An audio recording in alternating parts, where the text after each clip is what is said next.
Il y en a encore au café, aux Mignardises, mais ils vont finir par arriver. Merci à tous ceux qui sont là, en tout cas.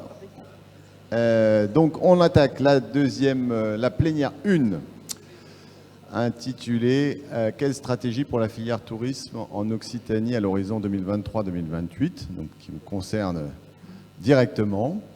Et donc, nous avons 3 intervenants qui vont vous dresser ce panorama et puis vous présenter l'ensemble des projets et la feuille de route générale. On va démarrer avec Madame Muriel Abadi, donc la vice-présidente de la région Occitanie, et qui va donc démarrer sa présentation. C'est à vous. Merci, bonjour à toutes et à tous. Merci CRTL CRTL Haut pour cette invitation. Donc effectivement, revenir rapidement sur les excellents chiffres de cette année, mais sans rentrer dans les détails, puisque ça a déjà été bien expliqué ce matin, et Vincent Garel, président du CRTL Occitanie, le détaillera un petit peu plus. Je crois qu'aujourd'hui, il faut se réjouir en région Occitanie d'avoir de si bons chiffres. Cette année 2022 a dépassé effectivement les espérances, est passé devant 2019 sur les nuitées, avec cette augmentation de 11%, et c'est pas rien. Et c'est vrai qu'on en parle régulièrement, on en parlait encore tout à l'heure. La région Occitanie, on a cette force, c'est d'avoir une offre de qualité. On a une offre de qualité parce que nous sommes plusieurs autour de la table, à la fois les professionnels, les collectivités, à travailler, à œuvrer pour rendre notre région attractive. Et ça marche, puisque la région Occitanie reste la première destination touristique. Alors, en nombre de nuitées, mais aussi, on en parle peut-être pas assez, mais l'accueil chez l'habitant, dans la famille, chez les amis, c'est ça qui fait qu'aujourd'hui, la région Occitanie reste la première destination. Donc ça, c'est important. Le tourisme, seconde économie régionale, donc forcément de bons résultats en termes d'économie touristique, un retour et une retombée sur nos territoires. Et ce qui est très intéressant là cette année, c'est qu'on voit émerger une activité, en tout cas une attirance vers les campagnes. Donc ça, c'est très positif. À la fois parce qu'on va pouvoir enclencher plus facilement et plus rapidement ce en quoi on veut aller, c'est-à-dire un tourisme plus durable, un tourisme de 4 saisons tout au long de l'année. Et donc ça passe par les campagnes, ça passe par la montagne, bien évidemment le littoral, mais le littoral garde toujours son prisme, on va dire. Et puis ça passe aussi par les métropoles, puisque le tourisme, c'est aussi ça. Le tourisme, c'est le tourisme d'affaires, a une part importante sur l'économie, sur nos territoires, pour nos habitants, puisqu'il ne faut pas oublier nos habitants, pour nos entreprises. Voilà. Donc ces bons chiffres, du coup, on se félicite de ça, et sur le futur schéma régional du tourisme, va nous faciliter aussi le travail, donc qui a déjà commencé avec vous déjà depuis le mois de mars dernier. Hop, voilà. Donc effectivement, nous avons commencé ce schéma par une concertation que nous avons voulu très générale et à la fois aussi très territoriale. Donc nous avons fait le tour des 13 départements, nous considérons qu'effectivement on ne peut écrire un schéma. Alors on parle beaucoup de schéma, mais c'est vrai qu'aujourd'hui de plus en plus on a envie de parler de plan de progrès. Plan de progrès vers un tourisme plus durable, un tourisme pour tous et pour toutes, et un tourisme de proximité en Occitanie. Donc on a concerté sur les 13 départements, et quand je dis de proximité et de partage de compétences, c'est important parce que non seulement on a rencontré évidemment tous les acteurs du tourisme, mais aussi j'ai souhaité, en tant que vice-présidente au tourisme, rencontrer aussi toutes les collectivités avec qui nous partageons cette compétence, qui est un sujet aujourd'hui, mais qui est une richesse aussi. Et on a besoin de connaître la réalité du terrain, les besoins des gens, des habitants, parce que l'habitant, comme le dit la présidente Delga, c'est aussi le touriste, c'est le premier des touristes. Et moi-même, en tant qu'élue d'un petit village, je suis maire d'un village gersois, je sais qu'il n'y a que ceux qui vivent sur le territoire, qui vivent dans le village ou dans la ville, c'est l'habitant qui connaît les besoins. Donc cette concertation sur les 13 départements, avec aussi 2 concertations plus spécifiques, thématiques, donc sur le tourisme d'affaires et sur le tourisme international que nous avons fait, l'une à Montpellier et l'autre sur Toulouse. Voilà. Bon, ce schéma, voilà. Après, évidemment, donc, il y a eu une concertation en ligne, vous avez pu déposer vos contributions, où tout le monde avait la possibilité de déposer sa propre contribution, une audition auprès du Césaire qui était importante et essentielle et dont nous avons eu des retours très intéressants qui vont nourrir notre stratégie régionale pour le futur schéma. Et ensuite, donc, ce qu'il en ressort donc de ce schéma, donc vous dire dans un premier lieu que le schéma sera voté au mois de novembre. Et les dispositifs vont commencer à être votés dès le mois de novembre, mais vont continuer jusqu'au mois d'avril. Pourquoi? Parce que nous faisons un travail de proximité, un travail de dentelle, j'aimerais dire, sur ces dispositifs, et nous avons besoin de nous nourrir encore toujours sur les besoins et sur les retours. Et c'est vrai que chaque dispositif doit correspondre à un besoin territorial plus large, plus étroit, et donc on va voter les dispositifs en les travaillant jusqu'au printemps prochain. Donc évidemment, ces dispositifs seront en parfaite adéquation, hein, donc nous avons 2 grands objectifs. Le premier, c'est de coller parfaitement au pacte vert sur lequel la région Occitanie, la présidente Delga, s'est engagée en novembre 2020. Donc le schéma sera en adéquation parfaite et forcément les dispositifs également. Et la seconde grande orientation aussi sur laquelle nous basons, c'est le pacte pour l'embauche, pour lequel la présidente Delga a lancé en mars dernier, effectivement, ce grand pacte pour l'embauche qui est territorialisé maintenant dans chaque département et qui est important pour le tourisme, puisque nous savons, et vous savez tous, que les problèmes de recrutement existent depuis longtemps et continuent et se décuplent aujourd'hui. Les saisonniers, c'est un sujet que nous devons travailler à travers les problématiques de logement, les problématiques de déplacement, de mobilité, de garde d'enfants. Le pacte pour l'embauche correspond complètement à ces besoins. Donc voilà, donc ce schéma qui est sur 4 grandes orientations, donc accompagner, expérimenter, accélérer et faire ensemble, c'est en fait notre plan de progrès sur le tourisme pour cette mandature. Donc le premier accompagner, ça concerne, on va dire un plan de progrès pour l'emploi et pour la transition. Donc je le redirai pas, c'est par rapport donc au pacte pour l'embauche, mais c'est aussi travailler la transition. Alors la transition évidemment écologique, la transition sociale, la transition numérique également.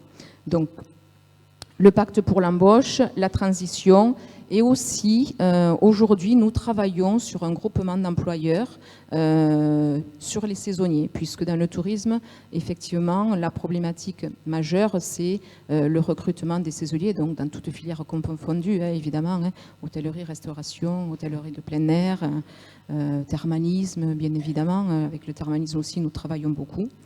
Second grand plan de progrès, le plan de progrès d'équilibre territorial, donc c'est tout ce qui est expérimentation. Donc là, une forte évolution dans ce qui est la qualité de la vie sur les territoires, donc prise en compte importante de l'habitant, de son territoire, puisqu'un habitant vit toute l'année sur un territoire et donc il faut l'accompagner aussi en période forte. Donc tout ce que nous devons mettre en place pour développer le tourisme, nous devons prendre en compte qu'il y a des gens qui vivent sur ces territoires. Et c'est aussi, je m'attarderai sur les grands sites d'Occitanie, puisqu'il y a aussi une nouvelle stratégie pour les grands sites d'Occitanie, où nous allons vous regrouper, échanger un petit peu plus avec vous, vous rencontrer régulièrement. Donc je fais l'engagement de venir sur les 41 grands sites d'Occitanie pour vos copies. Là, on va mettre en place un lien un peu plus fort entre la région et les grands sites d'Occitanie pour vous accompagner et en tout cas être là à vos côtés pour vous écouter également. La troisième grande stratégie, ça va être accéléré. Donc là, c'est tout ce qui est tourisme pour tous et pour toutes, et le tourisme de proximité, avec évidemment un marqueur fort, et je pèse mes mots, pour le tourisme social et solidaire, et notamment le travail que nous faisons avec l'UNAT, ici présent, et qui a été également fortement présent lors de ces concertations, puisque aujourd'hui la volonté aussi c'est d'être un tourisme de proximité mais pour tous, et chacun a le droit de partir en vacances, chacun a le droit d'avoir une activité, tous les enfants ont le droit de bénéficier de ça, quelle que soit leur origine. Et je tenais à préciser que cette année, grâce au dispositif Premier Départ en Vacances, c'est plus de 2000 jeunes qui sont partis en vacances, c'est 120 jeunes en situation de handicap. Et cette année, heureusement et malheureusement, c'est 60 jeunes ukrainiens qui ont pu partir en vacances grâce à l'UNAT, qui a été évidemment sur le dispositif, et la volonté de la présidente Delga d'accompagner ces 60 jeunes ukrainiens, leur donner un petit rayon de soleil, une bouffée d'oxygène pendant quelques jours. Voilà.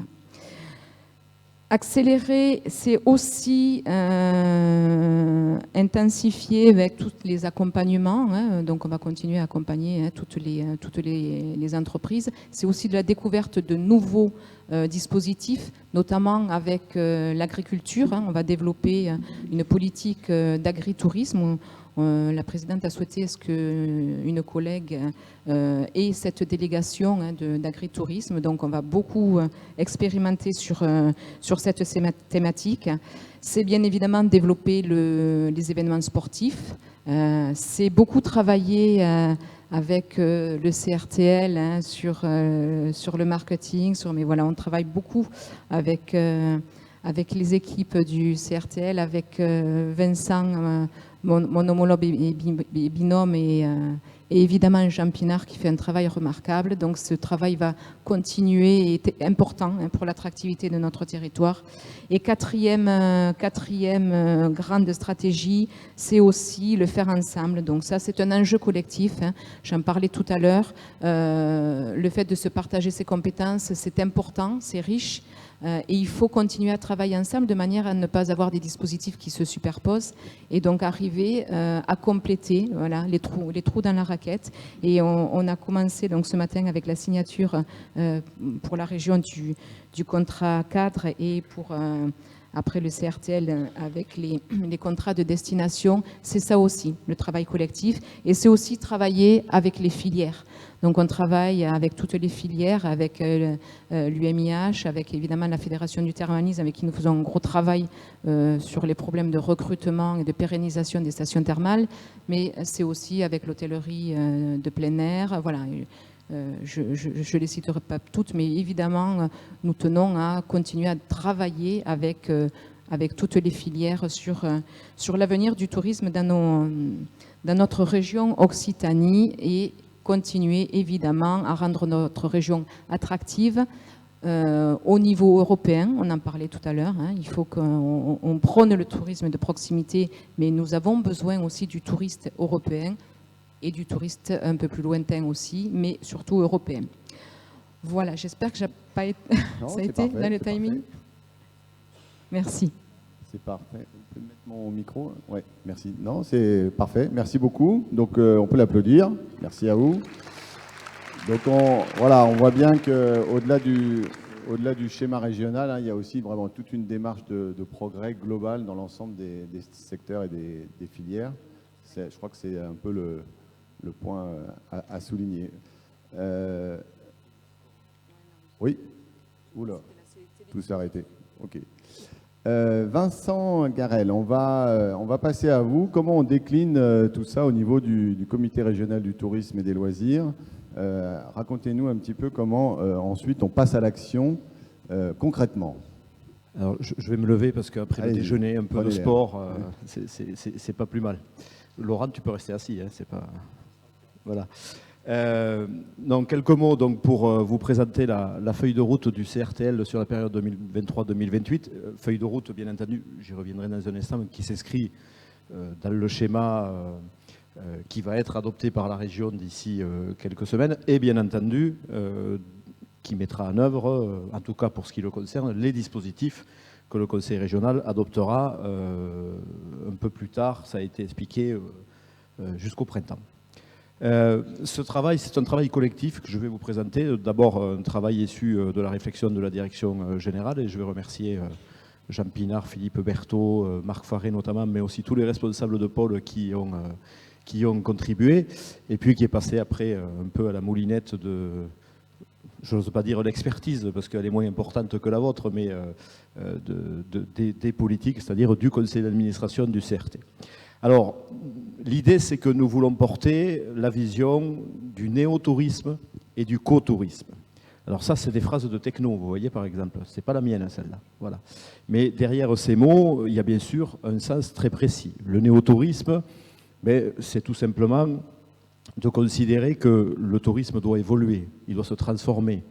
Nous sommes dans une période de transition très forte. Il y a quelques jours, il y avait les universités du tourisme durable à Montpellier, et tout le monde a fait le constat que pour la première fois, la saison touristique estivale a été fortement impactée par le changement climatique. La sécheresse, la canicule, les incendies, un peu chez nous, beaucoup chez d'autres, mais ça, c'est les premiers signes d'un changement très fort. Donc oui, il faut que le tourisme se transforme, évolue, que l'impact carbone soit réduit au maximum, puisque la particularité du tourisme, c'est d'avoir un impact, une empreinte carbone plus importante que le poids économique qu'il représente. C'est dire si les marges de progression sont importantes dans ce domaine. Et il faut donc imaginer, et là on ne pourra le faire qu'avec vous, et quand je dis avec vous, c'est à commencer par les professionnels du tourisme, que nous serons là pour accompagner. Il faut réinventer la façon de produire de l'offre touristique. Et c'est par cette réinvention et cette évolution qui correspond en plus, ça a l'air d'être à peu près corrélé pour l'instant, aux nouvelles demandes de la clientèle que nous arriverons à faire évoluer le tourisme. Le co-tourisme, alors il reste peut-être quelques responsables d'ADT dans la salle, comme on a eu un débat lors du top 14. Alors le top 14, c'est tous les ADT des départements plus le CRT. Donc ça fait 14, 13 plus 1. Donc on a eu un débat là-dessus. Le co-tourisme, eh bien, c'est l'idée de dire, Muriel l'a évoqué, que la compétence était partagée. Je ne fais pas la loi, je ne sais même pas si elle est bonne ou si elle ne l'est pas. Moi, je ne suis pas parlementaire, je ne me permettrai pas de juger. Par contre, ce que je peux vous dire de mon expérience en Occitanie, depuis bientôt 2 ans et demi à la présidence du CRTL, c'est que chez nous, je suis bien content qu'elle soit partagée, la compétence. Parce que 13 départements, 13 spécificités, à l'intérieur de chaque département, des sous-spécificités locales, traditions, etc. Mais tant mieux qu'on fasse ça ensemble. Parce que tout seul, on n'arriverait pas à le faire. Donc tant mieux. Et la signature des contrats de destination tout à l'heure illustre bien que c'est par le travail collectif qu'on est capable d'arriver à construire des choses. Par rapport à ce que je disais à l'instant sur la transformation du tourisme, il y a tellement à faire. Tout est à transformer. Dans nos habitudes de fonctionnement institutionnel, dans les habitudes de travail des professionnels, dans les habitudes de travail des filières, que si on ne le fait pas ensemble, si on ne partage pas les informations, les réflexions, etc., on n'y arrivera pas. Donc, la compétence, elle est comme elle est aujourd'hui, elle est partagée, eh bien tant mieux, continuons à porter ce travail commun. L'idée, c'est que le CRT, qui est bien sûr un organisme institutionnel, reste un organisme institutionnel, qui est le bras armé de la région sur la mise en œuvre de nombre de politiques, mais qui soit aussi un organisme professionnel au service de tous les acteurs de l'économie du tourisme. Et ça, moi, j'y tiens beaucoup parce que je le dis parfois à mes équipes, c'était un discours que je portais pendant la crise sanitaire, quand tout s'écroule, qu'il n'y a plus d'activité touristique, s'il n'y a plus de tourisme, il n'y a plus de CRT. Hein. ne sert à plus rien, hein, puisqu'on est là pour accompagner. On n'est pas là pour créer à la place de ceux qui font sur le terrain. Donc ce lien avec les filières et les professionnels, c'est quelque chose de très important. L'idée aussi, c'est d'être un facilitateur de l'action collective, donc je ne vais pas revenir là-dessus. Les signatures de ce matin illustrent bien ce travail qui a été fait, mais c'est vraiment, on a voulu le redire, parce que c'est vraiment l'idée de travailler avec l'ensemble des filières du tourisme et d'essayer de n'oublier personne. Je peux illustrer ça en évoquant l'année dernière l'ouverture du conseil d'administration à de nouveaux adhérents, notamment des filières sportives, des fédérations sportives, etc., parce que la notion de loisir est quelque chose de très important pour nous.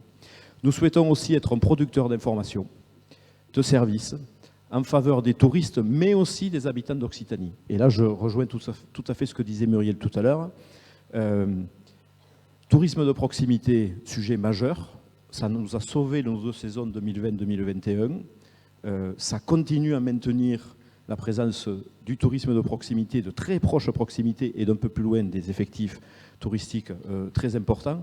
Et puis, il y a sur le territoire la question de l'acceptabilité du développement touristique.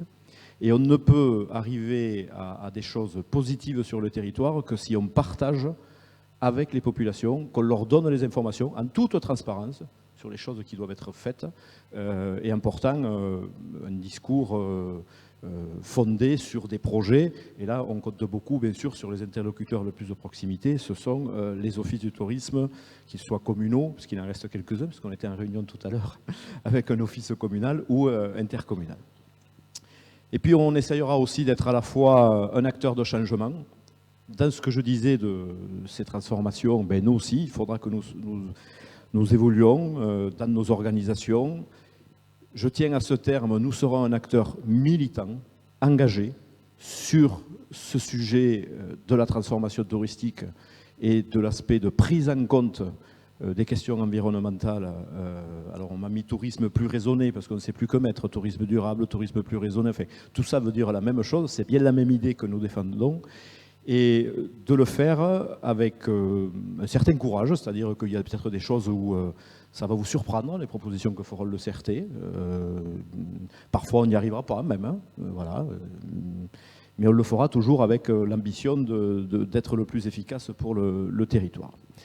D'être un acteur aussi qui mesure ses performances, ça c'est quelque chose sur lequel on travaille beaucoup avec la direction générale depuis quelques mois et qui se renforce. L'idée, c'est pas juste le ranking à la fin de l'année, ouais, on est premier, c'est super. Bon, voilà, je vous l'ai déjà dit ce que j'en pensais. On est premier, c'est formidable, mais on est premier parce qu'on a aussi beaucoup de nos collègues qui, impactés par des impacts climatiques plus forts que nous, n'ont pas pu faire les résultats qu'ils faisaient d'habitude. Ce qui est important, c'est de se donner des objectifs. Et ça, les objectifs, il faudra qu'on les détermine ensemble, avec ceux qui sont le plus proches du territoire, avec les départements, avec les filières. Et d'essayer de remplir ces objectifs et surtout d'essayer de conserver une dynamique. C'est ça qui est important. Qu'on soit premier, second, si on continue à être premier, ça veut dire qu'on aura super bien travaillé, ça va nous faire plaisir. Mais pour moi, cette position-là, ce n'est pas la position la plus importante, c'est vraiment l'idée d'écrire des stratégies en commun, de se donner des objectifs et d'essayer de s'y tenir et de le faire collectivement. L'idée aussi, c'est, et je parle là sous l'œil attentif de Dominique Tillet, qui vous a présenté tout à l'heure les chiffres, c'est d'être un acteur qui mesure, qui analyse, et pour mieux performer. On en parlait tout à l'heure en aparté avec un président d'ADT. C'est un sujet majeur, ça. Qu'on joue la transparence, les uns avec les autres, sur les datas dont on dispose. Alors ça se fait, ça se développe. On n'est pas tout à fait encore allé assez loin. Il y a les ADT, il y a les OT, il y a les filières, il y a les fédérations sportives aujourd'hui sur l'aspect loisir, il y a tout le travail qui est fait par l'INSEE, par Orange, etc. etc. C'est un gros travail d'analyse et il faut féliciter le pôle 3D du travail qui est fait à la matière. Mais si on veut pouvoir anticiper les changements, il faut qu'on ait les éléments assez rapidement et qu'il soit fiable. Et donc ce travail-là de transparence des données entre nous, il sera majeur dans les années qui viennent, il l'est déjà. Alors oui, on va être un acteur qui va prendre des risques, Je le disais tout à l'heure, peut-être parfois on n'y arrivera pas, ce ne sera pas aussi performant que ce qu'on espérait, mais on va prendre des risques, on va expérimenter des choses, on va faire des propositions et j'ajoute qu'on va accompagner vos expérimentations. C'est-à-dire que comme on veut travailler avec vous sur les territoires, si vous avez des idées nouvelles, vraiment inédites sur les territoires, on en parle et on essaye de voir comment nous, on peut vous accompagner, comment on peut se servir de la réussite d'une de vos expérimentations pour essayer de la faire propager à l'ensemble de la région, en tout cas à des territoires qui seraient en capacité de faire la même chose. Ça rejoint un peu ce que je disais tout à l'heure sur la répartition des compétences. Compte tenu des chantiers qui sont face à nous, on ne veut pas tout faire, mais de toute façon, on ne peut pas tout faire. Ce n'est pas possible. On l'a déjà montré, on est capable de laisser le lead, de laisser la maîtrise d'ouvrage sur des opérations, à des ADT, à des OT. Le travail de concertation sur le contrat destination littorale, il était porté par un directeur d'OT et par une dynamique de directeur d'OT sur le territoire du littoral. Nous, on était des facilitateurs, on a beaucoup travaillé sur le sujet bien sûr, mais on n'était pas obligatoirement en première ligne. Et l'idée, pour aller plus loin là-dedans, c'est la proposition qu'on a faite aux ADT dont on doit reparler au mois de janvier, c'est que par sujet, par enjeu, mettre en œuvre des gouvernances où on sait que c'est un tel qui a le lead, on sait qu'on va pouvoir travailler de cette façon. Voilà, mais on est vraiment dans quelque chose de construit et d'imaginé. Et puis, vous l'avez peut-être déjà remarqué, on essaye de ne pas faire tout à fait comme font les autres. Voilà, donc on a quelques spécificités du CRT d'Occitanie, ça a été dit par Madame la directrice d'Atout France dans sa prise de parole. Il y a des sujets qu'on aborde de façon différente ou qu'on aborde tout court alors que d'autres encore les effleurent à peine. Vous savez quoi, on va continuer. Voilà, on va continuer et on va essayer de faire mieux et d'inscrire surtout dans la durée cette notion d'originalité et de ne pas s'enfermer dans des carcans ou dans un monde qui change tellement vite, on s'aperçoit que le carcan d'hier, il est largement dépassé le lendemain ou le surlendemain. J'arrive au bout, je vous rassure. Et puis, dans cette originalité, on a pris un exemple, parce que je crois qu'on est les premiers en France à l'avoir proposé. On est en train de le développer et on le fait grâce aux territoires qui sont partenaires de cette idée. On en a rencontré beaucoup déjà depuis 2 jours. C'est l'exemple de l'Occitanie Rail Tour. C'est cette idée de dire que, comme le CRTL est le bras armé de la région, et que la région a la compétence transport ferroviaire, mais aussi autocar, on peut réfléchir à une irrigation du territoire en termes de déplacement touristique comme on ne l'a jamais fait. Et l'idée, c'est pas de dire il faut fermer les aéroports, il faut remplacer. C'est pas ça l'idée, puisque de toute façon, on va continuer à faire venir des gens en avion de certains territoires où de toute façon, il n'y a pas d'autre solution. Mais par contre, imaginez que quelqu'un qui vient de très loin, qui atterrit à Toulouse ou à Montpellier, puisse après faire ses déplacements sur des lignes d'autocar régionales, sur des lignes SNCF TER régionales ou sur des lignes saisonnières qui sont créées, c'est quelque chose qui, en termes d'impact environnemental, en termes d'image pour le territoire, mais pas que d'image, d'efficacité par rapport à nos objectifs, est vraiment quelque chose de majeur. Et on commence à travailler avec les territoires sur des offres construites autour de l'Occitanie Rail Tour. Alors les 3 diapos qui arrivent, c'est la patte du directeur général, puisque vous verrez que des canoës. Voilà, il y a pas, du kayak, pardon, c'est ça. Non, je ne suis pas spécialiste, moi, Jean, je suis désolé. Il y a les deux, il y a canoë et kayak. D'accord, bon, alors j'apprends tous les jours. Canoë, alors on voit le spécialiste aussi, très bien. L'idée aussi, dans cette idée d'être innovant, c'est que parfois on va essayer de faire bouger les lignes. On va essayer de bousculer un petit peu dans les réflexions qu'on aura avec nos partenaires. Ils nous bousculent de temps en temps aussi, hein. Il ne faut pas croire que c'est rose de tous les jours. De temps en temps, ils nous disent des choses aussi. Voilà. Et ça nous fait avancer. Donc l'idée, c'est ça, c'est de continuer à fédérer, continuer à travailler, mais de le faire avec un peu de punch, des idées, de l'ambition et d'ouvrir des voies qu'on n'avait pas peut-être pu imaginer ensemble précédemment. Bien entendu, le CRTL moderne de ces années qui arrivent, ce sera un partenaire de la région Occitanie, puisqu'il est là pour mettre en œuvre le schéma régional que la région va voter. Alors, avec ce que je viens de vous dire, vous imaginez un petit peu ce que pourrait être le schéma, puisque pour tout vous dire, on s'est un peu inspiré des réflexions du schéma pour écrire ça quand même. Voilà. Donc vous imaginez que le schéma régional sera aussi, lui aussi très ambitieux. Et puis, par rapport à cette idée, alors ça c'est quelque chose qui tient à cœur à mon directeur général, donc je vais le citer. Ben, l'idée c'est de s'auto-évaluer. On va se donner des objectifs, on les atteindra, certains, pas tous. On verra ce qu'il faut modifier, on verra comment il faut s'adapter. Les équipes ont démontré, grâce à une mobilisation sans faille pendant la crise, qu'on était en capacité, en quelques semaines, en quelques mois, de faire évoluer des dispositifs, de se repositionner, de travailler avec des partenaires, de créer des nouveaux services ou des nouveaux outils comme la carte oxygène. Donc on va continuer à faire cela. Parce que on a eu le Covid, aujourd'hui on a une crise géopolitique, énergétique, etc. Demain je ne sais pas ce qu'on aura, peut-être la 9e, la 12e, la 13e vague ou autre chose. Donc si on ne garde pas cet état d'esprit d'adaptation, on sait que ce sera compliqué, donc il faut absolument continuer. Et voilà, j'avais oublié que c'était la dernière.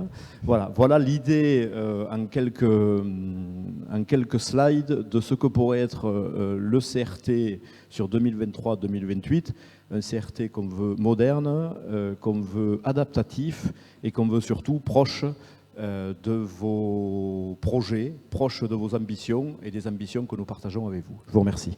Merci beaucoup, Vincent Garel. Je vais vous poser quelques petites questions. Là, vous dites, soit Vincent Garel, soit Muriel Abadi, hein, vous répondez.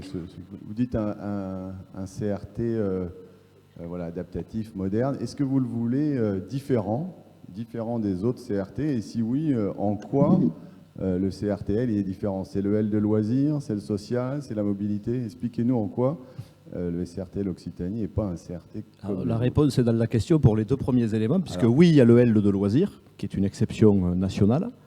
Oui, il y a l'idée de la mobilité, je l'ai évoqué, je ne vais pas revenir dessus. Et je voudrais par contre rajouter un troisième point, et ça fait écho à ce que nous vivons actuellement au sein des convergences, c'est le travail que nous faisons avec les étudiants.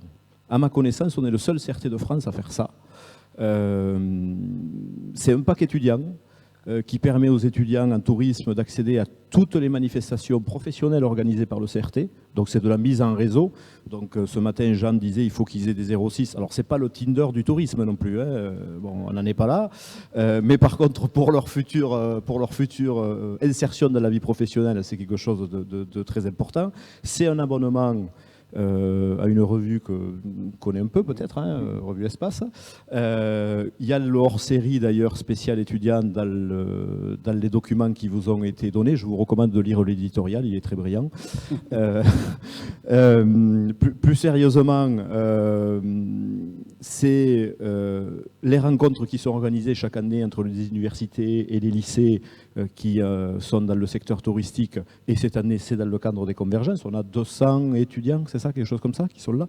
Donc c'est quelque chose de très intéressant. Et j'ai cru comprendre que ce matin à la réunion, ça avait été un peu punchy, hein, il y avait eu des échanges intéressants.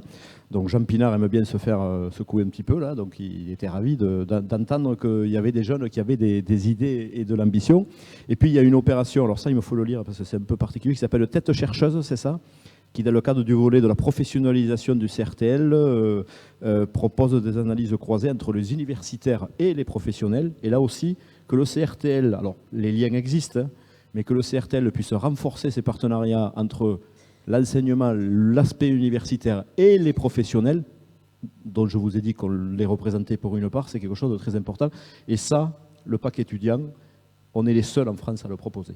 Parce qu'on va prendre des décisions, on va essayer d'avancer, on va essayer de transformer, mais c'est la génération qui arrivera après nous qui aura probablement des défis encore plus grands que les nôtres, parce que si on n'a pas pris les bonnes décisions, il va falloir qu'eux, ils fassent évoluer ces décisions et qu'ils amènent leurs propres réflexions.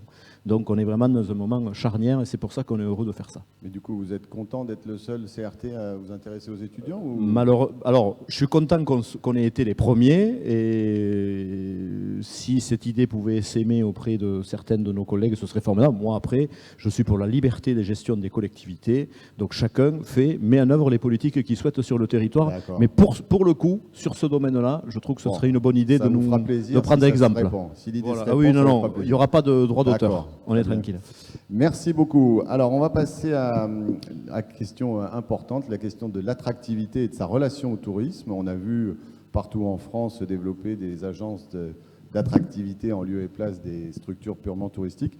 Laurent Blondiot, vous êtes directeur général délégué attractivité et marque régionale au Conseil régional Occitanie. Expliquez-nous un peu la problématique de l'attractivité au niveau de la région et la place du tourisme dans cette attractivité. D'abord, le titre est compliqué, mais la mission que m'a confiée Carole Delga est simple, c'est faire parler d'une région qui a formellement 6 ans d'existence. Donc à l'échelle de l'histoire, c'est peu. Mais voilà. Donc moi, d'abord, vous dire que le tourisme est un secteur clé parce que c'est un secteur d'avenir. N'écoutez pas les pseudo-sociologues, les historiens, les chaînes d'infos surtout, qui vous expliquent tous les matins que le tourisme est mort. C'est pas vrai. C'est pas vrai parce que dans quelques années, il y aura un habitant sur 2 de cette planète qui sera un touriste. Alors, la mauvaise nouvelle, c'est que comme il y a 50% du PIB mondial qui se fait en Pacifique entre les États-Unis et l'Asie, il sera plutôt de ce côté-là. Mais la réalité, c'est qu'aujourd'hui, voilà, le tourisme est un secteur d'avenir et donc c'est un secteur clé pour l'Occitanie, mais aussi un secteur d'avenir. C'est pas simplement, je dirais, pour consolider des positions, comme l'a dit Vincent, ou je dirais pour continuer à faire tourner une économie, parce que c'est la deuxième, comme l'a dit Muriel. C'est un secteur d'avenir. Et je vous parlais de ce 50% de PIB en Asie. La réalité, c'est que dans notre vieille Europe, dans cet Occident qu'on dit moribond, il y a des bonnes nouvelles. Il y a 30 ans de cela, il y a 65% des Français qui disaient « le travail est très important ». Aujourd'hui, ils sont 24% à dire que le travail est important. On avait un ancien président de la République qui avait dit « pour gagner plus, il faut travailler plus ». Ils étaient 70% des Français à l'époque à lui dire « tu as raison ». Aujourd'hui, il y a 24% des gens. Il y a 50% des gens qui trouvent que ce n'est pas important. Par contre, il y a 60% des gens qui veulent plus de temps. Et plus de temps, pour quoi faire? Alors, je sais que Jean Pinard, qui était là à l'instant, me dira pour regarder des écrans, certes. Mais la réalité, c'est que voilà, il y a quand même une capacité de gens qui veulent prendre du temps pour eux, pour eux-mêmes, pour leur famille. Et donc, voilà. Moi, l'attractivité de cette région, ça passe avant tout par le tourisme. Et je pense que c'est important que vous vous disiez tous les jours que vous travaillez pour des institutions, pour des privés. Je travaille dans un secteur clé. Je travaille dans un secteur clé parce que vous êtes l'un des rares secteurs qui puisse dire « je suis dans l'industrie du plaisir ». Et qu'on le veuille ou non, dans notre vieille Europe, la question du plaisir... Alors l'industrie du plaisir, on va être clair. Hein. On se comprend, oui. Je ne parle pas de certaines affaires récentes. Je dis l'industrie de plaisir parce que le mot vacances, le mot prendre du temps, le mot farniente, ben, il fait du bien. Donc vous travaillez tous les jours pour faire du bien aux gens. Et ça, ce n'est pas des métiers, je dirais, voilà, il y a des métiers très difficiles, on le voit en ce moment, puis il y a des métiers qui font du bien, ben, vous en faites partie. Moi, je pense que vous êtes un secteur clé d'avenir, mais ça veut dire aussi que vous avez une grande responsabilité par rapport à l'avenir. 3 au minimum. Vous êtes un secteur économique très important pour la région, Muriel l'a dit, donc ça veut dire une forme de responsabilité dans ce que vous mettez en œuvre par rapport à ces résultats, notamment en matière d'emploi, de panier moyen, etc. 2, vous créez du lien social, et cette fonction-là, peut-être dans les années qui viennent, va être de plus importante, créer du lien social, et 3, la responsabilité sociétale. Parce que vous le vouliez ou non, et c'est pour ça qu'il ne faut pas écouter ceux qui disent que le tourisme est mort. Oui, le tourisme va changer. On ne fait plus du tourisme comme Thomas Cook l'avait imaginé à la fin du XIXe siècle. Je rappelle que Thomas Cook, son premier voyage organisé, c'était pour des alcooliques. Vous voyez, là aussi, c'était, je trouve, une idée très intéressante, notamment dans notre région viticole. Ce que je veux dire par là, c'est qu'il y a nécessité à ce que le tourisme prenne en compte, et y compris dans l'attractivité du territoire, qu'on prenne en compte 3 enjeux. Un enjeu économique. Les gens veulent voyager juste, veulent voyager au juste prix, parce que les questions économiques, aujourd'hui, on le sait, il n'y a qu'à voir le panier moyen en Occitanie, c'est une question importante. 2, il faut voyager durable, ce qu'on appelle le tourisme durable. On le voit, on a des générations qui arrivent, et regardez ce qui se passe autour de la Coupe du Monde du Qatar, je trouve ça très intéressant. Voilà. Il y a quelques années en arrière, on n'aurait pas soulevé des problèmes démocratiques, des problèmes de nombre de morts dans les chantiers. Il y a déjà eu des Coupes du Monde dans des dictatures, l'Argentine en 1978, Il y a en Russie en 2018, pour plus près de nous, alors qu'ils avaient déjà investi la Crimée, si je puis dire. Donc, ces questions démocratiques ont toujours lieu. Par contre, la question durable, elle se pose. Elle se pose quand l'Arabie Saoudite veut faire les Jeux asiatiques d'hiver. Elle se pose y compris pour la prochaine Coupe du Monde entre les États-Unis, Mexique et Canada, où il faudra faire des dizaines d'heures d'avion pour voir des matchs de football. 3, la question démocratique. Il y a un enjeu démocratique aujourd'hui autour du tourisme, qui n'est pas simplement celle du tourisme pour tous, qui est de l'acceptabilité des populations. Et je pense qu'aujourd'hui, cette question, elle est centrale. On le voit dans ce qu'on appelle le surtourisme. Ça veut dire que ce que mène le CRTL en lien avec la région de faire ce tourisme pour tous, ce n'est pas une petite affaire, à mon sens, c'est vraiment une question clé pour l'avenir. Donc, l'attractivité par le tourisme, oui, avec ces conditions, c'est-à-dire que je pense qu'à un moment donné, on doit travailler sur ces questions. On doit le faire ensemble, pas simplement, je dirais, du point de vue, j'allais dire, du politique, mais aussi du professionnel. Ça veut dire, bien entendu, avoir une vision claire et donc une organisation des formations, puisqu'on est dans l'économie, mais aussi qu'on travaille ensemble sur les valeurs. Et moi, je voudrais terminer là-dessus. C'est qu'est-ce qu'on doit raconter d'une région aujourd'hui ? Moi, si le tourisme a encore du sens demain, pour moi, il y a le marketing territorial tel qu'il s'est fait dans les années 80 a vécu. Moi, mon rôle, c'est pas de faire des 4x3 pour les mettre dans le métro à Paris pour que les Parisiens prennent un TGV ou un avion. C'est pas mon rôle. Et ça n'a plus de sens. Par contre, il faut qu'ensemble, on détermine les valeurs de cette région. Et si ensemble on dit qu'on participe à la création d'un monde meilleur, peut-être qu'on aura plus de touristes demain. Parce que, comme le disait Vincent, suite à la question de monsieur, la question générationnelle aujourd'hui est posée. Ces questions de valeur, elles se travaillent à mon avis de façon... Donc, on en est là aujourd'hui, ce travail est en train d'être fait. On a interrogé une 50aine d'acteurs de la région, touristiques, économiques, culturels, sportifs, pour travailler sur les questions de valeur.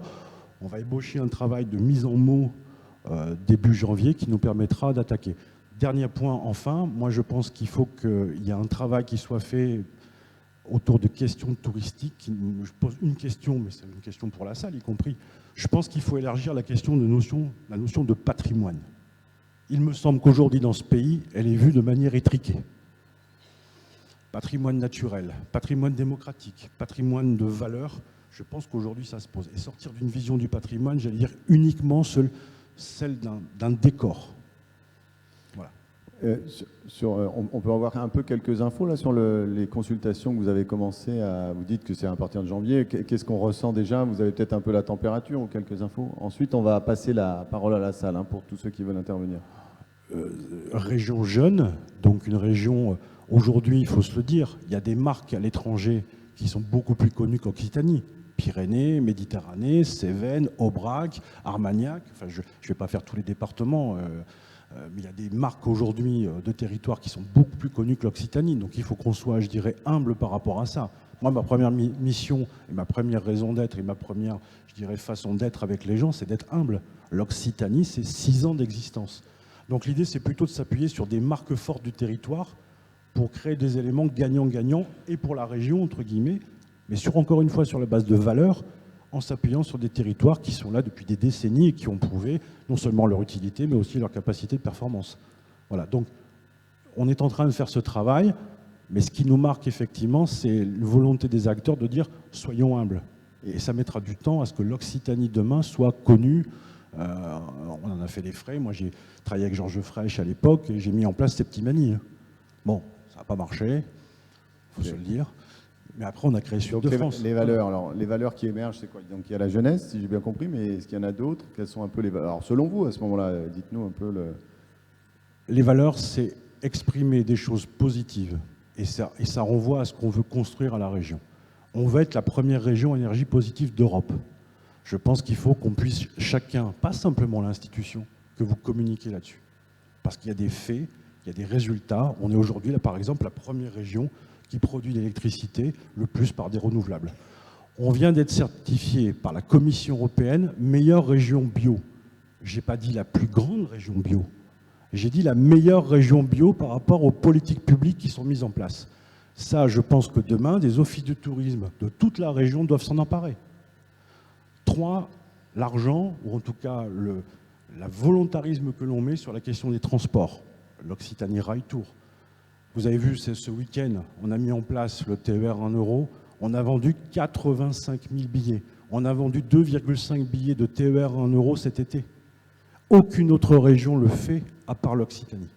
Donc, ce n'est pas simplement des valeurs grandiloquentes, c'est aussi des actions. Et je pense que l'idée, c'est que chacun puisse les imprimer pour lui. Vous voyez ce que je veux dire? C'est qu'on n'en reste pas simplement à un message vertical de la région qui dit première région positive, meilleure région bio, meilleure région pour les mobilités avec un train à 1 euro, mais que l'ensemble des territoires puissent s'en emparer pour le vendre, entre guillemets, y compris par rapport à ce qu'elle fait, parce que je pense que ces valeurs-là, clairement, développement durable, capacité de mobilité douce, et on mange bien, et s'il y a bien une région où on mange bien et où il faut qu'on mange mieux, c'est l'Occitanie. Et donc, si vous deviez résumer pourquoi l'Occitanie est attractive, ça serait quoi? Enfin, si vous deviez vraiment citer... Vous avez décidé de me piéger ou quoi? Non, mais ce qui vous différencie, voilà le point fort, qu'est-ce qu'on retient? Le point fort, je pense, sur lequel on va travailler, mais il faut qu'on en discute parce que moi, je n'ai pas la vérité révélée, enfin, soyons clairs. Moi, je pense que si on prend comme axe l'idée qu'ici, dans cette région, on va travailler à ce que le monde soit meilleur, plus juste, plus durable, je pense que c'est un axe de communication très fort pour les années à venir. Okay. Et pas simplement une raison pour faire du chiffre. Voilà les choses. Allez, clairement, on l'applaudit parce que je l'ai un peu tarabusté. Est-ce que vous avez dans la salle des questions, envie de vous exprimer, de rebondir par rapport aux propos qui ont été tenus? N'hésitez pas, c'est le moment. Il suffit juste de prendre un micro ou de parler fort, de vous lever et puis de... Pas de questions? Allez, c'est toujours la première qui est dure et ensuite ça va mieux. Après, on arrive. Ce matin, la première a été dure et après, il n'y avait plus moyen de les arrêter. Non? Bon, dommage. Je vais demander à Jean, on va remercier donc nos 3 intervenants et je vais demander à Jean de venir nous rejoindre. Merci beaucoup, merci pour eux. Et à Jean de nous rejoindre pour nous parler de l'ensemble du programme de l'après-midi sur les ateliers. Prends un micro et t'en as un dans la chaise là si tu veux, ou sur la table. Ouais, comme tu veux. Non, reste debout, t'es bien debout, fais-le. Ouais. Alors, la suite, on est presque en avance, hein, alors, super. Hein. Mais oui, je peux poser des questions aussi. Hein. Donc, la suite. Attends, je ne suis pas à la bonne page.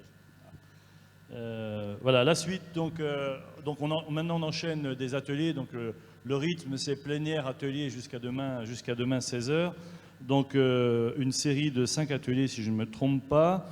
Le premier va concerner la présentation du marché espagnol qui est devenu quasiment le plus gros marché hein, pour l'Occitanie. Et c'est Dominique Molin, la directrice d'Atout France, Espagne-Portugal, qui nous le présente.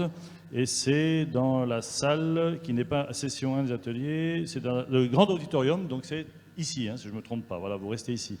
Ensuite, un atelier sur les marchés de proximité et un petit point sur le programme Oxygène par les équipes. Ça, c'est dans la salle Méditerranée qui est à l'étage juste au-dessus.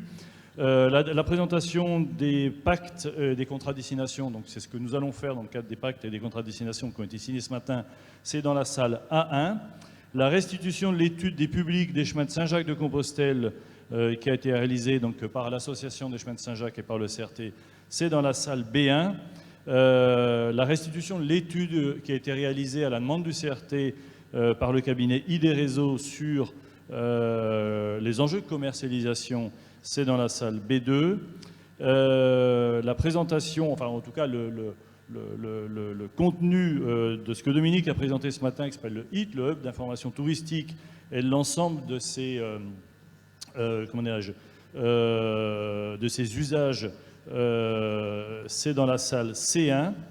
Le point sur les labels de qualité et surtout le rôle qu'ils jouent dans la construction d'une destination durable, c'est dans la salle C2. Et puis, dans le petit auditorium, il y a un point qui est proposé par l'Open Lab de Nîmes avec Julia David, qui se nomme, alors je le lis parce que c'est long, Sciences comportementales appliquées au tourisme, un outil supplémentaire pour engager la transformation durable du secteur. Le petit amphi, c'est le petit amphi qui est en face, là où les officiers de tourisme étaient réunis. Voilà. Donc ça démarre dans un petit quart d'heure, un petit café, vous avez le droit, hein. Et puis on Merci. reprend Ouais. ici, dans le grand auditorium, À si je me trompe, à 17h15. 17h15 pour parler de vacances de proximité, Absolument. de tourisme de proximité, Donc, voilà. avec l'UNAT et le CREDOC. Voilà, merci Jean. Donc la première table ronde, la première séance plénière se termine et on vous retrouve à 17h15 pour la seconde. Merci à tous.